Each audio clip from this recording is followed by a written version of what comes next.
এমন এমন শব্দ ব্যবহার করেছে আপত্তিকর, যেটা ইসলাম সম্পূর্ণ হারাম করেছে। এই কাজগুলোকে করছে সওয়াবের কাজ মনে করে, ইসলামের খেদমত মনে করে। ঠিক না বে ঠিক? এক গ্রুপ আরেক গ্রুপের গোষ্ঠী উদ্ধার করা, গালিগালাজ করা, বাজে ট্যাগ দেওয়া, খারাপ শব্দ ব্যবহার করা, আপত্তিকর মন্তব্য করা, ধারণাপ্রসূত মন্তব্য করা, অমুকের দালাল বলা, তমুকের দালাল বলা, এরকম হাজারো শব্দ মানে জর্জরিত করা, এই কাজগুলো আমরা নিয়মিত নামাজ পড়া মুসলমানদের অনেকে করছি। ঠিক না বে ঠিক? অথচ ইসলাম আমাদেরকে ভিন্ন মতের মানুষের সাথে আদব কেমন হবে, শিষ্টাচার কেমন হবে সে শিক্ষা দিয়েছে না দেয়নি?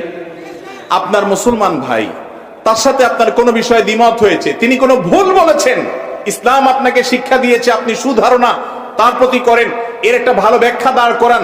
কোন ব্যাখ্যা যদি খুঁজে না পান, সম্ভবত ইমাম শাফিঈ রাহিমাহুল্লাহর একটা উক্তি আছে, আপনার কোন